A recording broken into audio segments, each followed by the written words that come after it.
Hey guys, someone was asking me to talk about medications again.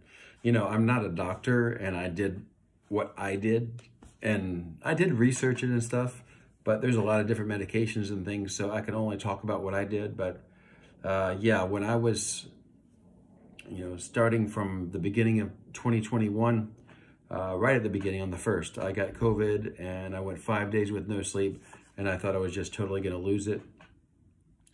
The doctors gave me Ativan, which is a benzodiazepine, benzo, and it did get me to go to sleep. I had so much anxiety that I was worried about taking medications for anxiety, and I think a lot of people get that. You have so much anxiety, so you read about the side effects of the medication. And then you're like, oh, I'm scared to take it, right? So I remember with the Ativan, I had read how it can be highly addictive and you end up needing more and more in order to get the same result. So I took the smallest dose that I could possible. And I don't remember exactly, but it helped me to fall asleep because I was dealing with sometimes 0 hours of sleep, an hour, and I was, thankful that I was able to get to sleep, and the Ativan did help me to do that. I did take some other medications that did not end up working, and I wish I could remember their names, but unfortunately I can't remember.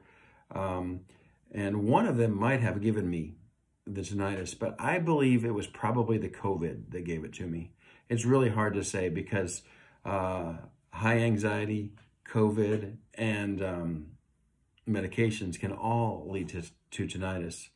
I do recall that even before I got tinnitus, there had been some times that I had noticed a ringing in my ears before, but it would go away. So probably I was already on the road to getting tinnitus, so I don't like to necessarily blame and say it was this one thing that caused it. So from there, the Ativan would not really put me to sleep for a long period of time, but I could sometimes get like 3 hours of sleep, which is not very much, is it, right? I mean, I was physically drained. I read how it's still good to get up in the morning and exercise and maybe not to go too crazy, but so I would go for walks and things like that to wear myself out. But not sleeping, that's really tough. So I tried some different medications for sleep, and I ended up getting prescribed a couple different things. This Seroquel is it Seroquel? I believe that's right, Seroquel. Yeah, Seroquel is also used for bipolar, and it can lead to like permanent nerve twitches that don't go away. So I was really scared about taking that one.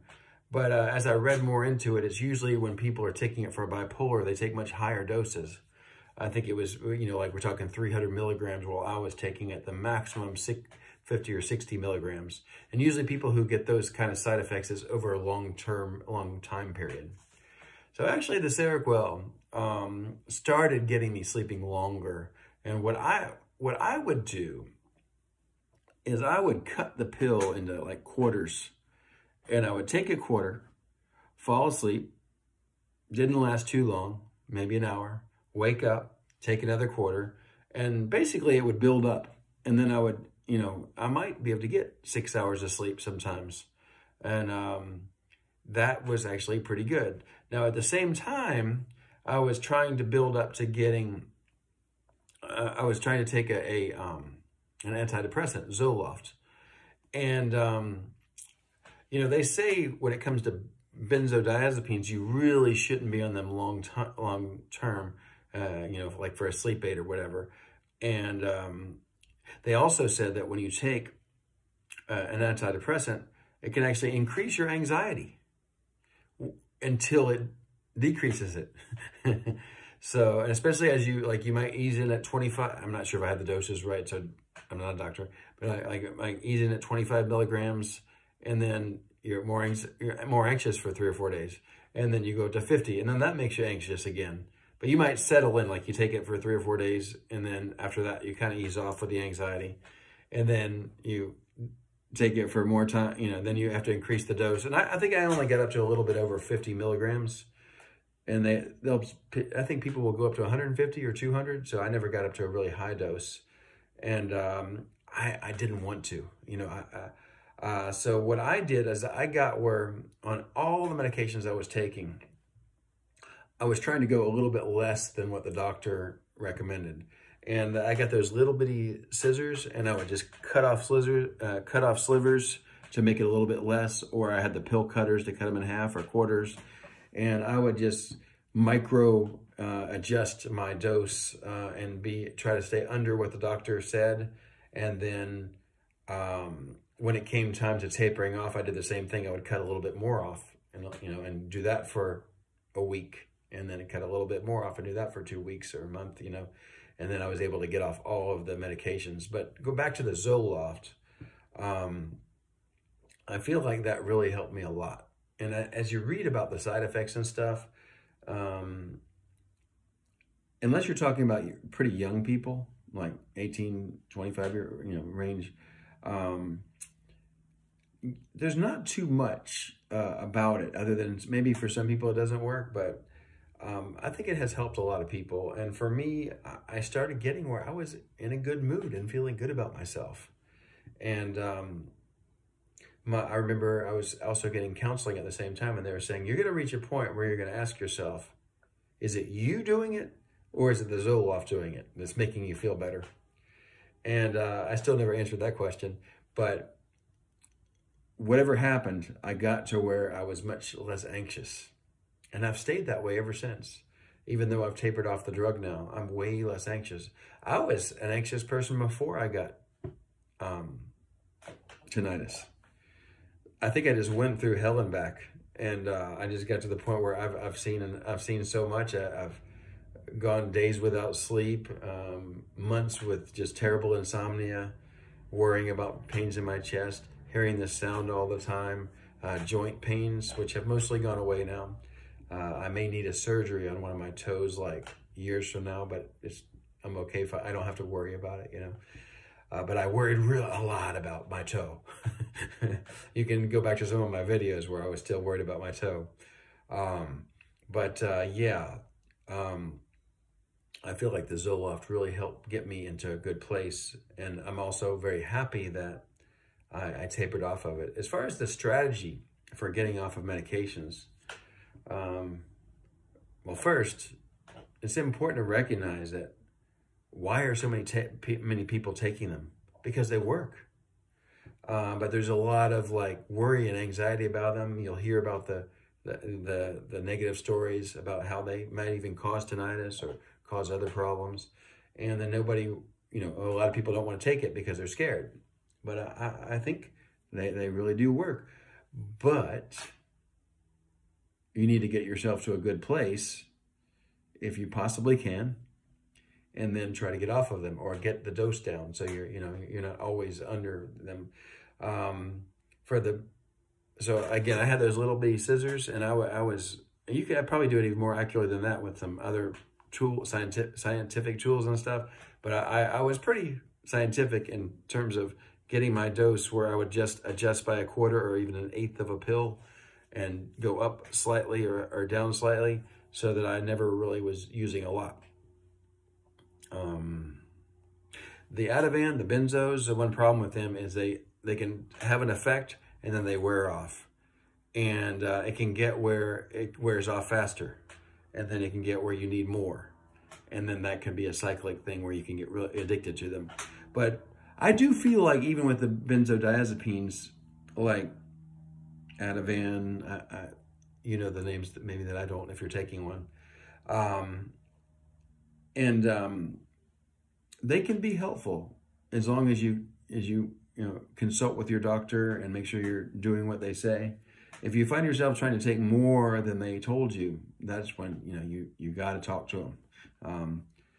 But I didn't need to do that, fortunately. There were a couple times where I was getting pretty close to needing a little bit more than they recommended. But then I got some of the other medications started working. I was taking 3 medications, you know, at once. I was taking the Ativan, the Seroquel for the sleep. Ativan's anxiety. It can help you sleep too. And, you know, a good point to mention, you don't want your anxiety drug to be the same as your sleep drug. You take your sleep drug when it's time to go to sleep. You take your anxiety medication maybe during the daytime for your anxiety, and that's a very common thing that they say, you know, you keep those two things separate. And then the Zoloft, I think I started getting some effects as early as 1 month into it, and I got where I was feeling pretty darn good about 3 months into it. And so at one point I was taking the antidepressant Zoloft, the anti-anxiety Ativan, and the sleep Seroquel. And the first one that I wanted to get off of was the Seroquel and Ativan are both, you know, a little bit harder medications. You know, these sleep medications, by the way, if you're taking a small amount, it's not going to like knock you out or something. You don't have to be scared of it. It's not like that. It just helps you sleep better. So just mentioning that. And then the Seroquel, I used the scissors and I weaned off of that, and I got it down to where I was like down to like a quarter or a half of a pill, and I stayed that way for a while. Same thing with the Ativan. I got down to where it was like a quarter of a pill. It's like, what are you doing? It's not even doing anything. But I kind of felt like I still had a psychological effect where, okay, I'm not ready to get off of it, but I'm going to keep taking a very small amount so I get a little bit of effect and stay like that for a month or two. And I was kind of like at a pretty darn low dose on both of those for like a month or two. And then I finally got off the sleep med, and then I got off the Ativan, and I was like, wow. And at that same time, the Zoloft was starting to kick in, and, you know, I was like, man, okay, I'm doing okay. And then I remember, I think I was able to like take a nap in the daytime. It was the first time I'd had a nap in months because my sleep was so terrible. And I was like, okay, I'm starting to feel pretty good about this. And then I said, well, I'm going to stay on the antidepressant a little longer, and then I'm going to start tapering. And I did. And I did the micro adjustments. And I highly recommend for something like Zoloft, do it very slowly. Like go down by an eighth of a pill and stay there for at least a couple weeks, and then another eighth like that. Because they'll tell you to get off of it in 2 weeks. I mean, I'm not a doctor, but I think you'll see they'll tell you to get off of it in 2 weeks or 1 month. I think that's too fast. If you're going to do it the way that'll be most successful. And the most successful way will be to slowly taper. If there's another reason where you have to get off of it faster because they want to put you on another medication or something like that, that's different. But I'm just talking about if you're just trying to finally get off of it, you know, that's a good strategy. So that's a lot about my, you know, the medications I took. And by the way, you know, I took magnesium every night. Someone had mentioned that that powdered magnesium can cause stomach stuff like diarrhea. And I can't remember the name of what they said. Carbonate? Is it magnesium carbonate? But you can research it. There's one kind that doesn't cause you to have the indigestion as badly, or maybe not at all. But I did take magnesium. I took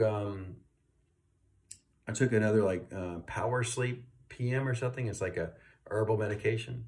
Probably didn't need that, but I had like a whole, like, I'd have the herbal pill, the magnesium, the sleep medication, the Ativan, and I would get some sleep. And it was still not enough, but it slowly got better. I was so scared that my insomnia would just never go away, because it was long term, like 6 months, 9 months range of really terrible sleep, and I thought I would never recover like that. I mean, it just seemed hopeless. And but I got better, and as I got better with the antidepressant, and then the dealing with the tinnitus got a lot better, and then I don't even need that now, and my anxiety is so much better now. I don't worry about things so much anymore. I mean, things could happen to me, but I'm sitting here in a quiet room. I've got a ring, and I'm just used to it. I can't do anything about it, so here I am. So, okay, wow, it's been like 15 minutes making this video. So I don't even know if you made it. If you made it this far, let me know. Probably should make my videos shorter. Okay, I'll see you next time. Bye-bye.